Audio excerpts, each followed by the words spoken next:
91X. Ladies and gentlemen, please welcome to the studio. Fun is here. Hello. I know you guys have been running around all day. You've had probably to the zoo, SeaWorld. What are the things do you love about San Diego? Because I know that obviously you, Nate, you've been here a million times because being from Arizona. This is where we go, I guess. Get right on that mic if you don't mind. yeah. We go to Arizona, we go to San Diego in order to get away from the Arizona heat. At least my parents would all the time. My dad, the only thing, and whenever I think of San Diego, this is really freaky, but the only thing I can think of is my dad in a wetsuit. That's pretty freaky. Yeah, but he wears a wetsuit everywhere. We're going to see him tomorrow in Vegas. I'm hoping that he's going to put one on at the table. And in Vegas, of course, that would help keep the sweat in so you don't get too, Is that so you can remain drunk? I guess so, yeah, because if you sweat out the alcohol and the garlic, of course. They're steeping in it. Like it's not a bad thing because at his age, his dad still has a tight little package. Really? Yeah. Very nice. Really, really fit.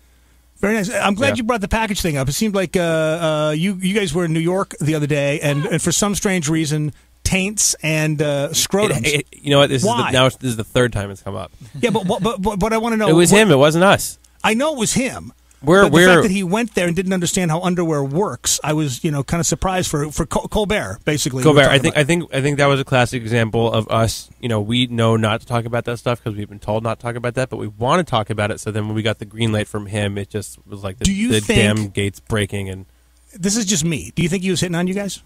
I think so. We can hope. Yeah, I mean he'd be he's another tight little package right there. He's got a lot of between him and Nate's dad. Yeah, he's got a lot of money. A lot of good looks. All right, so take me back. Obviously, you massively touring in the format, your old band. That's how you ran into the other guys. Mm-hmm. Where did you run into each one of them? Can you tell me? On tour. Do you remember where? Jack, we first started touring in 2004 at the Chain Reaction was the first show that we did together. Orange County. He was in a band called Steel Train, and so we that was the first day of the tour. Jack's band was on a record label, and when my band, The Format, was trying to make it like early on, one of our guys had a job as a web designer, and so he was hired to be their web designer. And we remembered like he got paid for that, and that somehow helped us like get through some rough times. So when it was time to take someone out on tour, we were like, well, they hooked you up. Let's bring them out on tour. And who knows, like we didn't know that something like that would happen. Same thing with Andrew was returning like a favor from our manager because our manager managed his band too. Right. And we didn't really know their music. Andrew, you were living in Chicago at the time or still living in Michigan? In the middle of nowhere. Mount Pleasant is in the middle of nowhere. I was still living in Frankfurt up north at the time. Oh, Germantown. No, Frankenmuth is the German town. Frankenmuth. Oh, yeah. Excuse me? How do you know Frankenmuth? Corrected by the East Coast. Frankenmuth is a cool place. I had a girlfriend that discovered Frankenmuth, and she came back with a lot of really cool knit sweaters and some big meats and dark chocolates. Yeah, Frankenmuth is cool. I'm from more like Traverse City area. Oh, you're from way up there. Mm-hmm. But where did you form your band then? Mount Pleasant. Because no bands form in Traverse City. Well, I sure tried. Did you sound like a bad country band? No, a bad pop punk band. Oh, okay. Well, that's good enough. Good enough for me. Fun was sort of formed in Traverse City, I suppose. And yeah, we worked on a lot of songs up there. The lakes and rivers and whatnot. Does that explain why it is a very poppy band? Because it's in like the funnest part of Michigan, I guess would be the vacation spot. Maybe that's what Andrew brings to the table. I like to think that Jack and I bring something a little more tangible. Stop it, buddy. Come on. So after the format's done, you guys are all together. You've done this this is quite a while. This is not the first album. 4 years. After the first album did its thing, did you think, I got to basically go for broke on this thing? Because this album is beyond, it is really beyond pure pop craftsmanship. It's almost as if every song on there is I don't know how to say it. How did you put it together? That's my question for you. I think that there were just a lot of right moments. One of the great things was that the writing process didn't really start until about a month and a half before it was time to go into the studio. I think we picked the right producer, and I think, for me personally, I'd never been more inspired, which says a lot because anytime like making an album, you have to be inspired, and I think you kind of say that in almost every time you go approach making an album, but even just looking back, it was amazing to like write lyrics for 7 or 8 songs in the span of a month. and not having done something like not really having written very many songs for 2 years prior to that. Where did the inspiration come from then? A lot of it, surprisingly, was, and I guess that's maybe where the pop aspect comes from, but hip hop was a really big thing for the album. We were listening to a lot of like Kanye West, and there were just a lot of fresh sounds. We were talking about The Darkness off of the air, and you were talking about how, they all they knew were these old bands. I felt like in the songwriting and a lot of the production, like that was something that we always relied on, was being inspired by a lot of old bands, but not necessarily looking forward. Well, it's funny. Well, since you bring it up, people will automatically say Queen for obvious reasons. Mm-hmm. People will say, I'm going to say Jellyfish because obviously you work with Roger, yes, on the record as well. Who's in fact, I have a present for you. I'll give you in a few minutes here. Woo.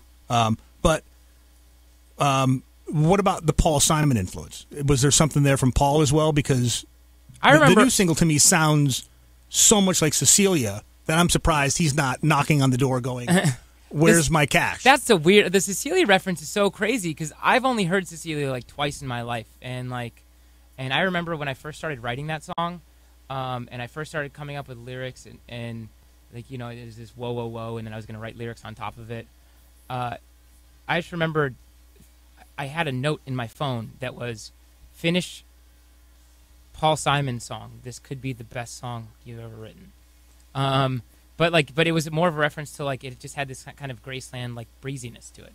That was the only thing that I thought of. I definitely never thought of Cecilia. But Cecilia was It doesn't 40 like years Cecilia, before Graceland. It's just that African drumming is not an influence that anyone does besides Paul Simon. So then when someone else does it, like when Bright Eyes did it on Digital Ash, everyone was like, "Oh my God, this sounds like Cecilia."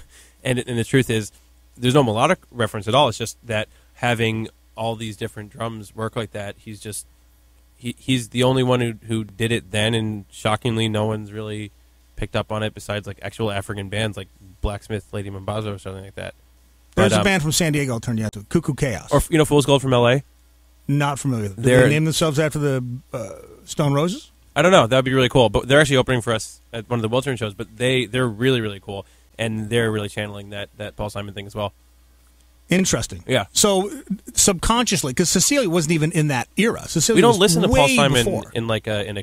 Well, it's not Cecilia for us. If we're going to reference Paul Simon, it's Graceland. It's Graceland. Yeah. Which everybody is influenced by. But Totally. then again, when you think about that, that's really not really Paul Simon. It's his band. It's the Afrobeat thing. That basically determined the direction of that thing, and it's just him doing his crazy pop stuff over the top of it. But I mean, I think for me, who like even before there were any drums or anything put together to the song, I heard a Paul Simon song. It has to do with the cadence.